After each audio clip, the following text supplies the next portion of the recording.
बांग्लादेश के ढाका से एक बहुत बड़ी खबर यह है कि वहां रेस्टोरेंट में आग लग गई है। इस हादसे में 43 लोगों की मौत हो चुकी है, 22 लोग इसमें जख्मी हुए हैं। हालांकि दमकल ने आग पर काबू पा लिया है, लेकिन यह हादसा कितना ज्यादा खतरनाक रहा होगा इस बात का अंदाजा इसी से लगाया जा सकता है कि 43 लोगों की इसमें झुलसकर मौत हो चुकी है, 22 लोग जख्मी हो चुके हैं और उसके बाद दमकल की कई गाड़ियां मौके पर पहुंची और आखिरकार इस आग को बुझा लिया गया। ये सबसे बड़ी खबर बांग्लादेश के ढाका से और ये दुखद खबर है क्योंकि 43 लोग अपनी जिंदगी इसमें गंवा चुके हैं। ये हादसा बहुत ज्यादा भीषण था, 22 लोग जख्मी हुए जिन्हें अस्पताल में भर्ती कराया गया।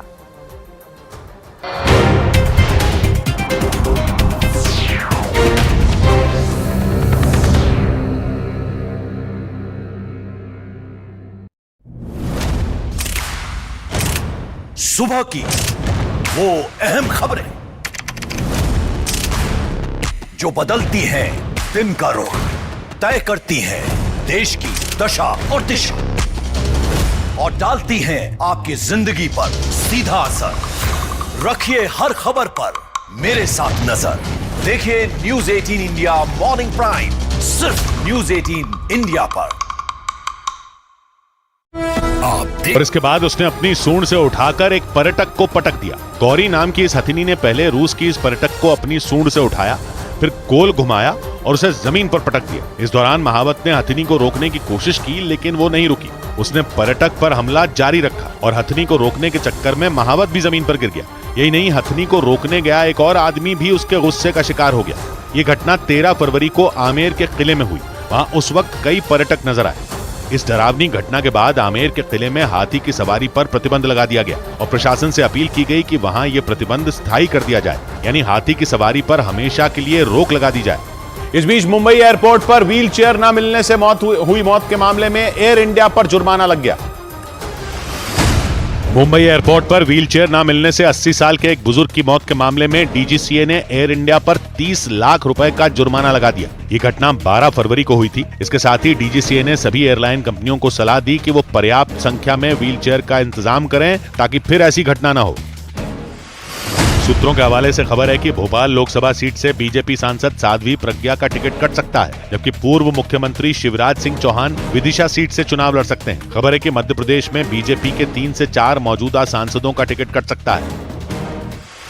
विदेश मंत्रालय ने जानकारी दी कि रूस और यूक्रेन की जंग में 20 भारतीय भी फंसे हुए हैं। विदेश मंत्रालय के प्रवक्ता रणधीर जायसवाल ने भरोसा दिया कि सरकार उन भारतीयों को जल्द रूस से भारत लाएगी। ये वो लोग हैं जिन्हें नौकरी के नाम पर रूस बुलाया गया था और फिर आरोप है कि उन्हें जंग में उतार दिया गया। शाहजहां शेख को 6 साल के लिए पार्टी से सस्पेंड कर दिया। संदेश खाली में ईडी की टीम पर हमले के 50 से ज्यादा दिन बीतने के बाद शाहजहां शेख की गिरफ्तारी हुई। इसके बाद उन्हें पेशी के लिए कोर्ट ले जाया गया, लेकिन पेशी के दौरान शाहजहां शेख की बॉडी लैंग्वेज चर्चा में आ गई, क्योंकि पुलिस के आगे चलते हुए शाहजहां शेख आत्मविश्वास से भरे दिखे। उन्हें देखकर लगा ही नहीं कि पुलिस को 50 से ज्यादा दिनों से उनकी तलाश थी, क्योंकि उन पर ईडी की टीम पर हमले और आदिवासी समुदाय के लोगों के शोषण का आरोप लगा और इन आरोपों पर मचे हंगामे के बीच शाहजहां शेख अपने पुराने तेवरों में नजर आए। यही नहीं, बसीरहाट कोर्ट से निकलने के बाद भी उनके वही तेवर दिखे। कोर्ट से निकलने पर किसी पुलिस वाले ने उनका हाथ नहीं पकड़ा और शाहजहां शेख तेजी से कोर्ट से निकले और बड़े आराम से पुलिस की गाड़ी में जाकर बैठ गए। इसके बाद उन्हें कोलकाता में पुलिस मुख्यालय लाया गया। यानी गिरफ्तारी के बाद जब जब शाहजहां शेख नजर आए वो आत्मविश्वास से भरे दिखे। शाहजहां शेख को 5 जनवरी को ईडी पर हुए हमले के मामले में गिरफ्तार किया गया, लेकिन जैसे ही संदेश खाली के लोगों को यह खबर मिली, उन्होंने जश्न मनाना शुरू कर दिया, क्योंकि संदेश खाली के आदिवासी समुदाय के लोगों ने शाहजहां शेख और उनके करीबियों पर उनकी जमीन हड़पने का आरोप लगाया था। यही नहीं, संदेश खाली की कुछ महिलाओं ने उनके शोषण होने का भी आरोप लगाया था और इसीलिए शाहजहां शेख की गिरफ्तारी की खबर मिलने पर वहां जश्न मना। महिलाओं ने इस खुशी में वहां होली खेली, एक दूसरे के गाल पर गुलाल मला और वंदे मातरम के नारे लगाए। शाहजहां शेख की गिरफ्तारी की खुशी में इन महिलाओं ने एक दूसरे का मुंह भी मीठा कराया, क्योंकि ईडी की टीम पर हमले के बाद संदेश खाली की महिलाएं ही थीं जिन्होंने शाहजहां शेख के खिलाफ मोर्चा खोला था और उनकी गिरफ्तारी की खबर मिलते ही संदेश खाली में जश्न शुरू हो गया। लेकिन शाहजहां शेख को ईडी को नहीं सौंपे जाने पर सियासत शुरू हो गई। शाहजहां शेख के मामले की जिम्मेदारी सीआईडी को दे दी गई और इस बात पर बीजेपी ने आपत्ति जताई। बीजेपी ने मांग की कि इस मामले की जांच की जिम्मेदारी ईडी को सौंप दी जाए, क्योंकि शाहजहां शेख को ईडी की टीम पर हमले के मामले में गिरफ्तार किया गया। पश्चिम बंगाल सरकार उन्हें ईडी को क्यों नहीं सौंप दे रही? बीजेपी ने जैसे ही यह मुद्दा उठाया, टीएमसी का जवाब आ गया। The court gave the freedom to the police. It took 48 hours. सियासी खींचतान के बीच टीएमसी ने शाहजहां शेख को पार्टी से 6 साल के लिए सस्पेंड कर दिया। लेकिन इस बीच बीजेपी नेता शुवेंदु अधिकारी संदेश खाली की आदिवासी समुदाय की महिलाओं से मिलने निकल पड़े। जैसे ही उन्होंने दोबारा संदेश खाली जाने का ऐलान किया, वो पूरा इलाका छावनी में बदल दिया गया और चप्पे चप्पे पर पुलिस और सुरक्षा बल के जवान तैनात कर दिए। बीजेपी ने आरोप लगाया कि ममता बनर्जी की सरकार ने शुवेंदु अधिकारी को रोकने के लिए वहां पुलिस तैनात की, लेकिन शुवेंदु अधिकारी भी पीछे नहीं।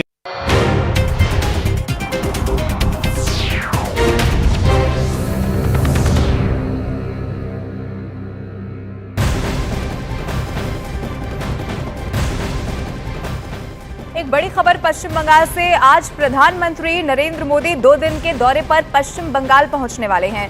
पीएम मोदी दोपहर 3 बजे का वो वक्त होगा जब आरामबाग में विकास परियोजनाओं का शिलान्यास और उद्घाटन करेंगे।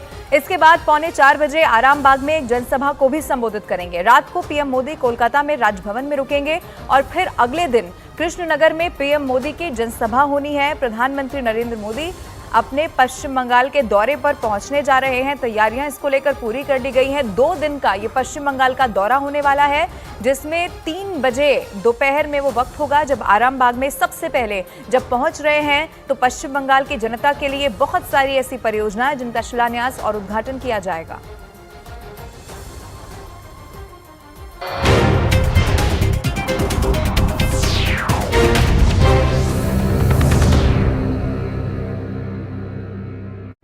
रामपुर बाजार इलाके में एकदम डटकर खड़े हो गए। अब एक तरफ सुरक्षा बल के जवान थे तो दूसरी तरफ शुवेंदु अधिकारी और उनके समर्थक। दोनों ने अपने कदम पीछे लेने से साफ इनकार कर दिया। इससे हुआ ये कि वहां अचानक काफी तनाव बढ़ गया। कुछ देर मान मनोवल का दौर भी चला, लेकिन शुवेंदु अधिकारी टस से मस तक नहीं हुए। इसके बाद आखिरकार उन्हें नाव की मदद से संदेश खाली तक ले जाने की व्यवस्था की गई। करीब 20-25 जवानों से घिरे शुवेंदु अधिकारी उस नाव पर चढ़े और अपने समर्थकों की तरफ हाथ हिलाते हुए संदेश खाली की तरफ रवाना हो गए। क्योंकि शुवेंदु अधिकारी की मांग थी कि उन्हें शाहजहां शेख की गिरफ्तारी के बाद दोबारा संदेश खाली की महिलाओं से मिलने की इजाजत दी जाए। संदेश खाली की महिलाओं ने आरोप लगाया था कि शाहजहां शेख और उनके समर्थकों ने उनके साथ कई बार ज्यादती की। और इसी बात पर पश्चिम बंगाल में ऐसा बवंडर उठा कि वो शाहजहां शेख की गिरफ्तारी के बाद भी नहीं थमा, क्योंकि शुवेंदु अधिकारी को रोके जाने पर वहां एक बार फिर बवाल हो गया। हालांकि जैसे ही वो संदेश खाली पहुंचे, वहां पहले से मौजूद उनके समर्थकों ने उनका स्वागत किया और उन्हें उन महिलाओं के घर ले गए। संदेश खाली की संकरी गलियों में जब शुवेंदु अधिकारी का काफिला फंसा तो वो कार से उतरकर पैदल ही आगे बढ़ गए। इस दौरान उन्होंने ममता बनर्जी पर तीखा हमला बोला। ममता की पुलिस और ममता की सीआईडी और ममता की शाहजहां, उसका फर्क क्या है? शुवेंदु अधिकारी ने ये ऐलान भी कर दिया कि बीजेपी संदेश खाली की महिलाओं की बहादुरी का सम्मान करेगी। जो माताओं वीरांगना ने ये लड़ाई में आगे रही, उसको रिसेप्शन देने का काम भाजपा करेगी। बीजेपी ने आरोप लगाया कि शाहजहां शेख की गिरफ्तारी के बावजूद कुछ नहीं बदलने वाला। इसीलिए शुवेंदु अधिकारी ने संदेश खाली की महिलाओं का हवाला देते हुए इस केस को सीबीआई को सौंपने की अपील की। और ममता